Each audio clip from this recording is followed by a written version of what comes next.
Olá, tudo bem? A partir de agora começa mais um Universiência, um programa feito por TVs e instituições públicas de ensino superior nordestinas. Aqui a gente mostra a importância das produções científicas do Nordeste e como elas têm transformado a vida das pessoas. Vamos ver agora as pesquisas de hoje. Estudo da Universidade Federal de Sergipe analisa a contaminação por mercúrio em peixes do Rio São Francisco. Pesquisa da Universidade Federal do Rio Grande do Norte aponta que apenas 1 em cada 100 brasileiros consome alimentos biodiversos. Um estudo da Universidade Federal do Ceará observa a alta incidência de casos de câncer de mama em jovens de uma comunidade quilombola. Pesquisadores da Universidade Estadual do Sudoeste da Bahia, campus de Jequié, avaliam os efeitos dos compostos químicos identificados nas ervas medicinais que são utilizados no SUS. Tudo isso você confere a partir de agora no Universiência.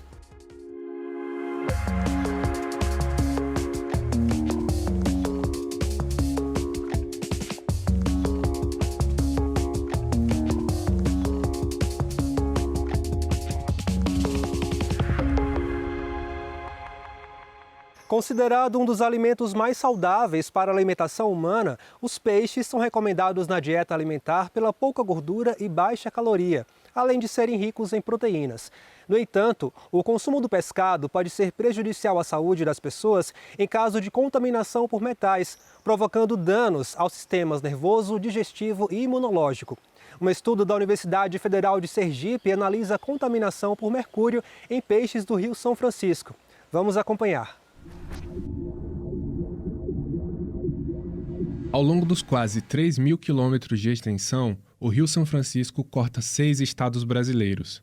Em Sergipe, 13 municípios são banhados pelas águas do Velho Chico. Os riscos de extinção para a fauna e flora nas regiões ribeirinhas levaram pesquisadores da Universidade Federal de Sergipe a investigar a contaminação por mercúrio em peixes da região do Baixo São Francisco, entre Sergipe e Alagoas. O LTMA, Laboratório de Tecnologia de Monitoramento Ambiental, nós trabalhamos com pesquisas ambientais, como o próprio nome já diz, e trabalhamos com amostras ambientais diversas: água, sedimento, solo, material particulado atmosférico. A nossa ideia é justamente trabalhar com contaminantes inorgânicos, no caso, metais potencialmente tóxicos. O meu trabalho se pensou a partir vendo de todas as problemáticas que vêm acontecendo no Rio São Francisco. Desde a retirada da vegetação nativa, a destruição das lagoas marginais, que são essenciais para a reprodução de peixes reofílicos e de peixes nativos, e também por fazer parte de uma família que tem pescadores. Com a ajuda de pescadores, foram coletados 1.606 peixes de 25 espécies diferentes durante os períodos de seca e chuva,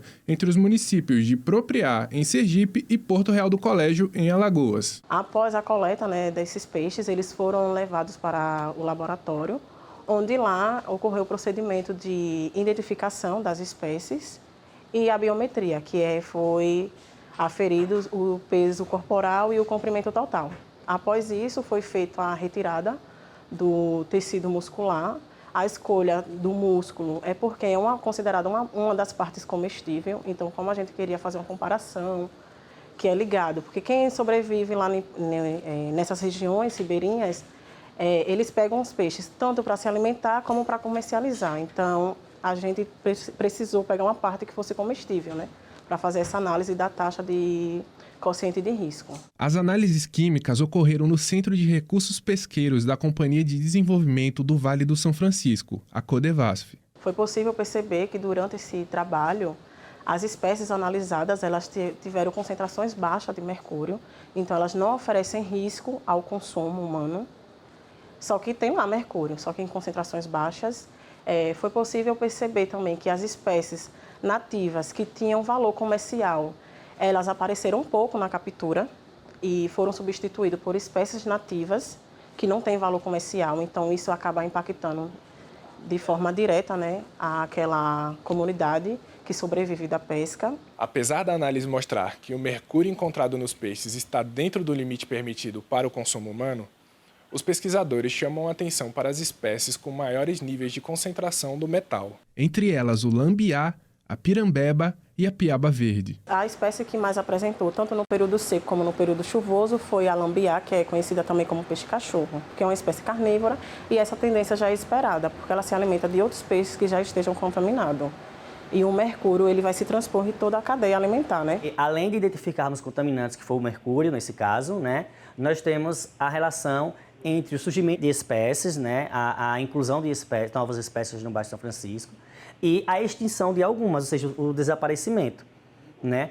E essa relação, acho que já dá uma boa resposta à sociedade.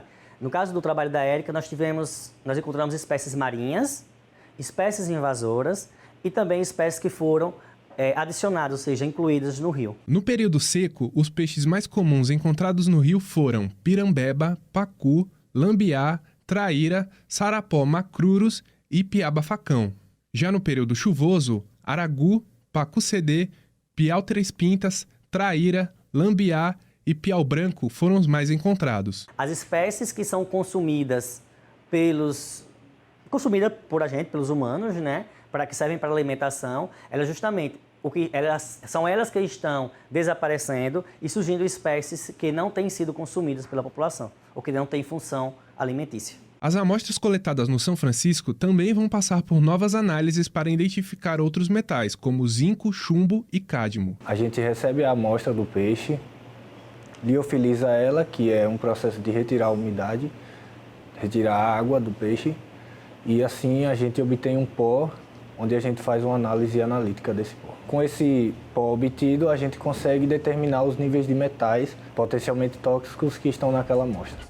No próximo bloco, pesquisa da Universidade Federal do Rio Grande do Norte aponta que apenas 1 em cada 100 brasileiros consome alimentos biodiversos. A gente volta já já.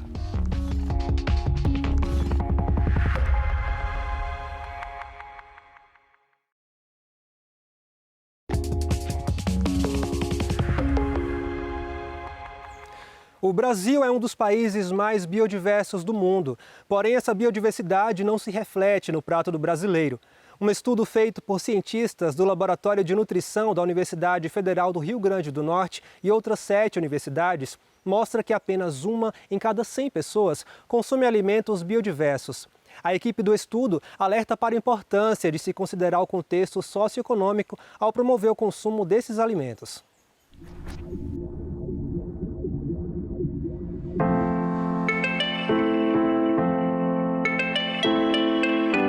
A biodiversidade alimentar é essencial para melhorar a nutrição e reduzir a fome em populações de todo o mundo. No entanto, em países de média e baixa renda, mesmo com a existência de uma enorme diversidade de alimentos, não representa necessariamente padrões de consumo de alimentos por população. A biodiversidade são todas as espécies vivas que existem no mundo, né? Se a gente for falar de espécies de plantas, de animais, de algas, de fungos, então tudo isso é a nossa biodiversidade. E se a gente for falar sobre a biodiversidade alimentar, é a parte dessa biodiversidade que é de comer, né? Então, o que a gente sabe hoje é que mesmo nos países que são muito ricos em biodiversidade, como é o caso do Brasil e de outros países que estão nos trópicos, apesar da grande biodiversidade que existe ao redor, essa biodiversidade ela não se reflete no prato. As pessoas vêm a cada ano consumindo menos diversidade no prato. Quase sempre as mesmas frutas, as mesmas verduras, a mesma folha, né? Então, há essa dissincronia entre as possibilidades da paisagem e o que chega no nosso prato. O Brasil é um dos países mega biodiversos do mundo e pesquisadores buscam investigar a prevalência de consumo de alimentos biodiversos no país e os fatores socioeconômicos que influenciam esse consumo. O estudo é realizado por diversos cientistas no Brasil, incluindo a Universidade Federal do Rio Grande do Norte, através do Departamento de Nutrição. Nós queríamos saber qual é a prevalência de consumo de biodiversidade no país, no Brasil, porque a gente não sabia se no Brasil, apesar dessa grande biodiversidade, como isso se refletia na prática. Então, a gente descobriu que a gente analisou dados da pesquisa de orçamentos familiares, que é uma pesquisa do IBGE, Então, a gente analisou dados de mais de 40 mil pessoas e dados de 2 dias de consumo dessas pessoas. Então, quase 90 mil observações a gente tem. E analisamos plantas não convencionais, analisamos cogumelos e animais silvestres, porque os animais silvestres são importantes para muitas populações do país. E a gente descobriu que a prevalência de consumo desses alimentos é de 1 para cada 100 brasileiros, ou seja, apenas 1 de cada 100 brasileiros consome esse tipo de alimento na sua dieta. Como a gente conta a biodiversidade no prato? Existem várias formas de contar. Uma delas é contando o número de espécies diferentes que tem no prato. Então, por exemplo, um prato que tem um arroz, um feijão, um alface, um tomate e um pedaço de frango. Ele tem 5 espécies da biodiversidade, né? E ele poderia ter muito mais. O que a gente sabe é que, por exemplo, cerca de 50 plantas que existem no planeta, que tem 300 mil plantas, cerca de 50 plantas entregam tudo que a gente precisa de calorias e proteínas. Isso é muito pouco. Então, essa pequena diversidade que está no nosso prato, ela também se repete quando a gente faz essa análise em termos globais, pensando em países como o Brasil e no conjunto de países que existem no mundo também. Dentro desse aspecto de uma dieta biodiversa, é importante que, além de se perceber se está sendo consumido, o que está sendo consumido, para a gente ter uma ideia do impacto que isso pode gerar nutricionalmente falando para os indivíduos, para a população, a gente precisa conhecer aquele alimento. E conhecer o alimento em diversos aspectos, inclusive a sua composição.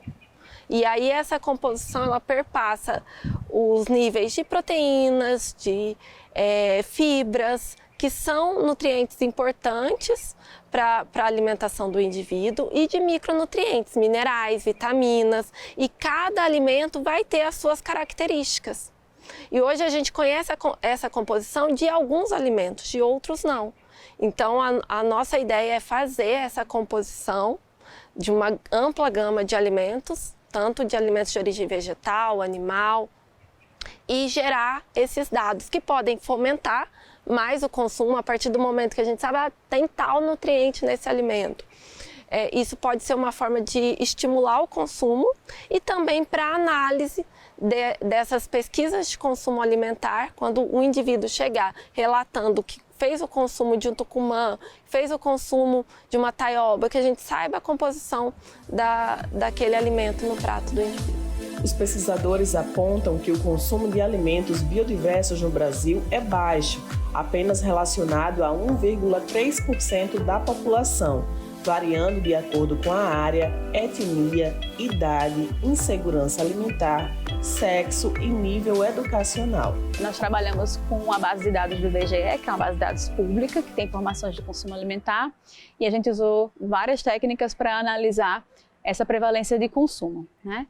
Então, uma das técnicas mais simples para analisar a prevalência, mas a gente também tem uma pergunta em especial, é que a gente queria saber quem é a população que mais depende de plantas alimentícias não convencionais, que são as PANC, né, que são aquelas plantas que dificilmente a gente encontra no supermercado, como a taioba, o pequi, o feijão guandu, a tucumã, o tucumã. Então, a gente tinha uma ideia de que as pessoas que mais dependiam dessas plantas são pessoas que vivem em situação de vulnerabilidade socioeconômica.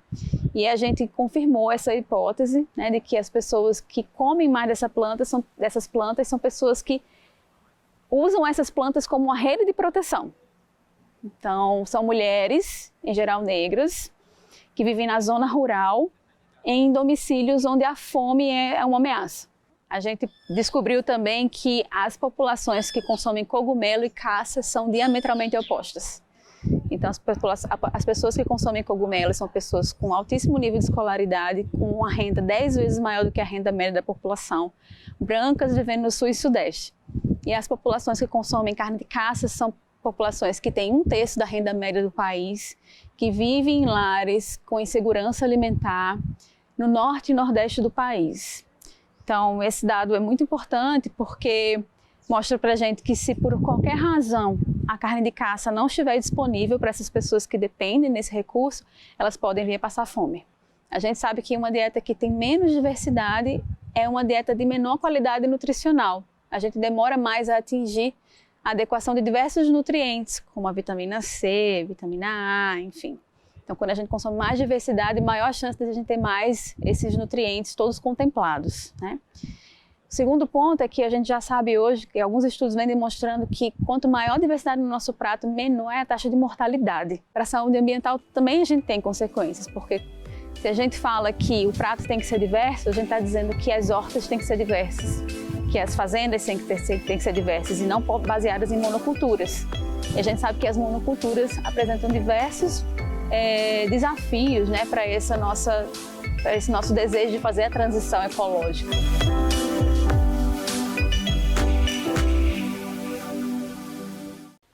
A alta incidência de casos de câncer de mama em jovens da comunidade quilombola despertou a atenção de pesquisadores da Universidade Federal do Ceará.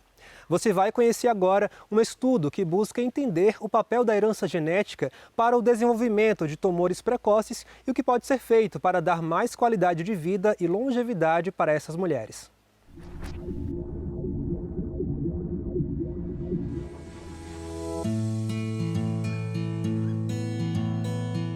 Conceição dos Caetanos, uma comunidade quilombola de Tururu, a quase 120 quilômetros de Fortaleza, criada no final dos anos de 1800. Surgiu como um espaço de resistência de negros recém-libertados do regime da escravidão. Aqui se firmaram como comunidade, sobrevivendo da agricultura, e se multiplicaram. Hoje são mais de 300 famílias descendentes de Caetano José, o fundador do Quilombo. E todo mundo se reconhece como parente, como explica o pesquisador Hilário Ferreira. Entenda a família como uma família extensiva, não essa família nuclear. E ele coloca toda essa família, avô, tio, né, todo mundo lá dentro. E até o século XX, vamos dizer, a década de 50 do século XX, eles casavam entre si.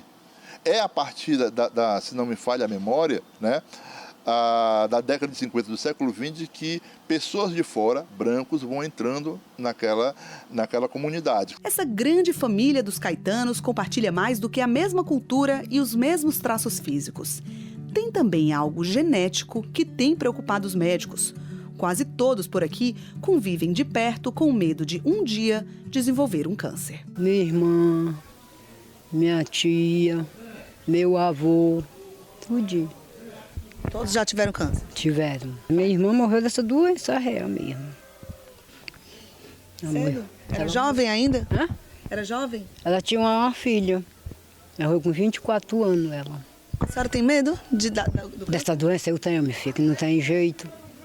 Não tem jeito não, quando é para ir, vai mesmo. Dona Bibio, uma das matriarcas da comunidade, há mais de 80 anos, testemunha o aparecimento de casos de câncer por aqui. Ela lembra que, antigamente, os moradores se referiam apenas como a doença feia.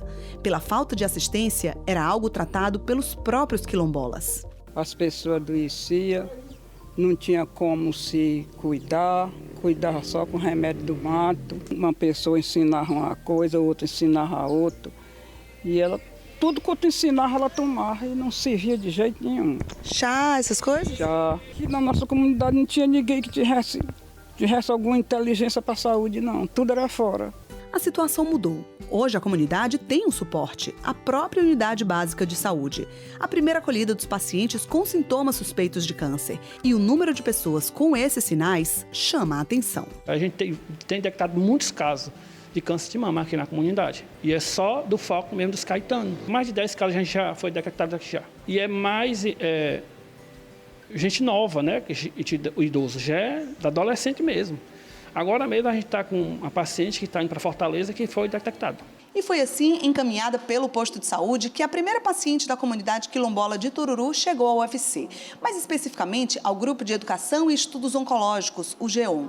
O caso de uma jovem com câncer nas duas mamas e relato de muitas parentes com diagnósticos parecidos acendeu um sinal de alerta entre os pesquisadores. Os médicos começaram a mapear todas as pacientes que chegavam dessa comunidade com suspeitas de câncer de mama. Amostras de DNA foram encaminhadas para análise e veio aí uma grande surpresa. Conversando com outros oncologistas que fizeram o mapeamento genético dessas mulheres, a gente viu que 15 mulheres, né, tinham câncer de mama com a mesma mutação. Isso é muito, muito incomum. E a gente começou a hipotetizar se essa mutação estaria causando câncer de mama nessas mulheres quando elas são mais jovens. A mutação mutação genética encontrada em algumas dessas mulheres quilombolas é do tipo BRCA1, que ficou internacionalmente conhecida como mutação Angelina Jolie, depois que a atriz retirou preventivamente as 2 mamas ao descobrir uma alta probabilidade de desenvolver o câncer. Os médicos começaram então a observar casos parecidos em outras mulheres negras que chegavam para ser atendidas. Nós ficamos atentos com as mulheres negras quilombolas. De repente, o quilombo de Maranguape, tem uma região de Maranguape, eu não lembro o nome do quilombo lá, chegou uma mulher com câncer de mama e disse que tinha 2 irmãs também com câncer de mama. Aí, de uma pequena entrevista com ela falou que tinham vários casos no quilombo de Maranguape de mulheres portadoras de câncer de mama. Então, a gente viu a possibilidade de que essa mutação pudesse atingir vários quilombos do Ceará. Os médicos do GEON levaram o caso até a médica oncogeneticista Daniele Calheiros, pesquisadora do NPDM, o Núcleo de Pesquisa e Desenvolvimento de Medicamentos da UFC. Em um congresso realizado em Chicago, nos Estados Unidos, em contato com o trabalho de outros pesquisadores do mundo, ela identificou uma situação semelhante na população afrodescendente norte-americana, especificamente em comunidades com origem na Nigéria. Em números, comparado com os caucasianos, em números absolutos, a mulher negra tem mais triplo negativo. E é esse tumor triplo negativo que se associa ao gene BRCA1. Se nós pegarmos as mulheres que são mutadas, ou que tem essa variante patogênica no gene BRCA1, nós sabemos que 70% delas vão desenvolver câncer de mama do tipo triplo negativo. Será que é só algo da raça? Mas o que é que a raça traz junto com a genética? O que é que a genética pode esclarecer em relação a essa associação? No retorno ao Brasil, essa inquietação científica virou projeto de pesquisa. A UFC ganhou um edital do Ministério da Saúde para investigar a fundo essa alta incidência do câncer de mama entre as mulheres negras do Ceará.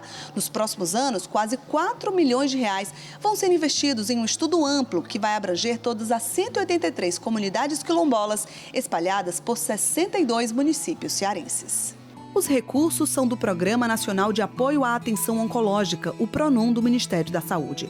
O Laboratório de Citogenômica do Câncer vai analisar o DNA das mulheres que vão participar do estudo com a ajuda da Universidade Johns Hopkins, nos Estados Unidos.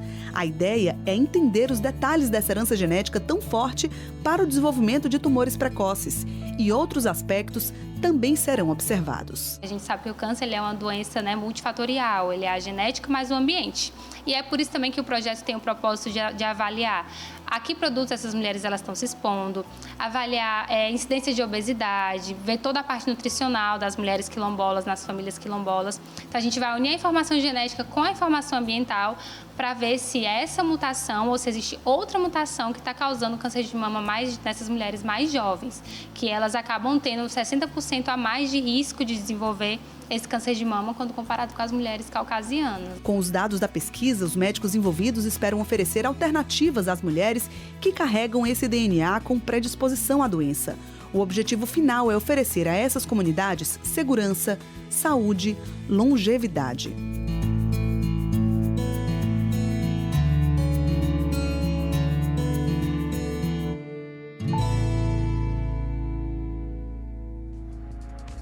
No próximo bloco, a gente vai conhecer ervas que podem auxiliar dentistas no tratamento de algumas doenças. A gente volta já.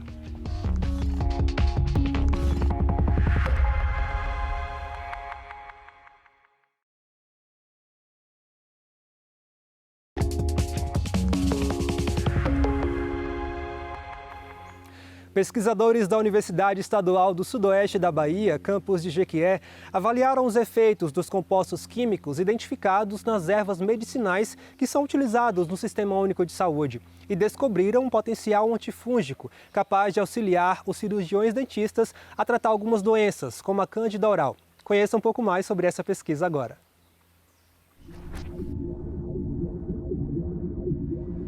E essa pesquisa, ela trata justamente de plantas medicinais do SUS, uma lista de 71 plantas que já apresentam uso clínico assegurado pelo Ministério da Saúde contra algumas infecções. E essa pesquisa ela enfoca justamente na candidíase oral, que é uma patologia oral bastante comum e acometem uma grande parcela dos pacientes no mundo da odontologia.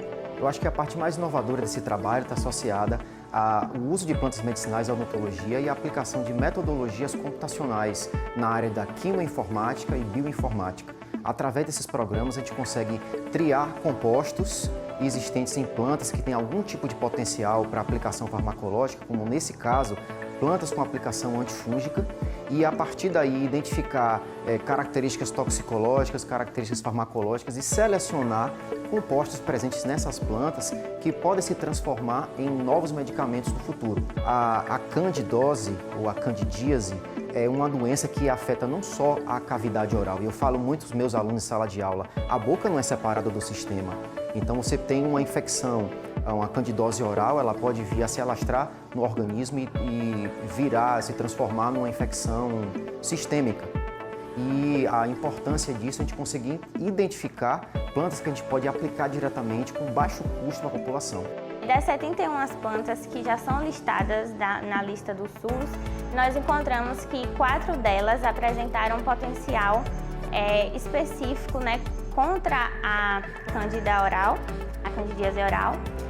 Entre elas são as plantas que são popularmente conhecidas como camomila, a planta alcanforeira, a erva de São Caetano e a erva doce. No entanto, a camomila ela apresentou um potencial mais promissor dentre essas plantas, bem como um dos seus compostos bioativos também apresentou esse potencial elevado em relação a combater, né, esse fungo que causa essa afecção tão comum. A pesquisa da Tailine é bem interessante porque a base dela está associada com o SUS, a aplicação na saúde pública, e a utilização de plantas medicinais que já são padronizadas pelo Ministério da Saúde, só que muitos dentistas não usam na sua prática no dia a dia, na clínica, nos consultórios, e podem passar a usar, podem passar a conhecer e acessar essas plantas, inclusive as plantas que nós descobrimos na pesquisa podem ser utilizadas pela população. São muitas vezes plantas de fácil cultivo, você pode ter uma farmácia viva dentro de casa e poder utilizar agora com aplicação direta para patologias orais, com orientação do seu dentista.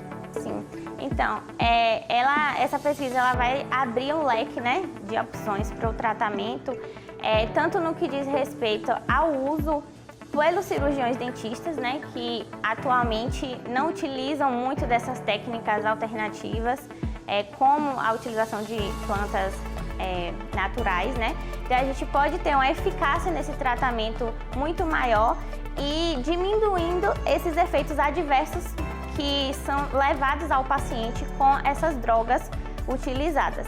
Então, tanto para a área profissional quanto para o paciente vai ser muito benéfico.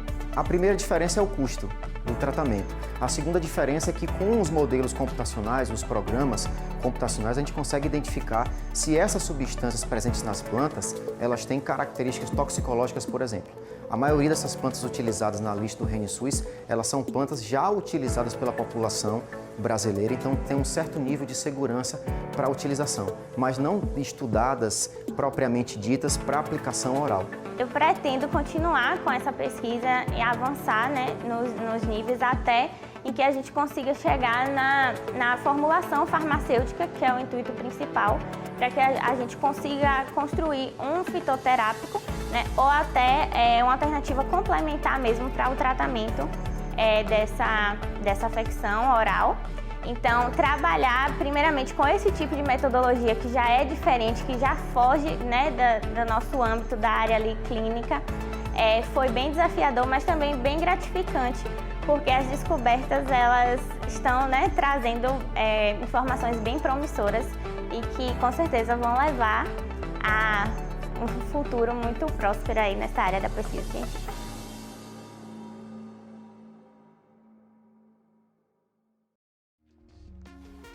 O Universiência de hoje fica por aqui. No próximo programa, traremos mais pesquisas inovadoras para que você possa conhecer o que tem sido produzido nas instituições públicas de ensino superior nordestinas.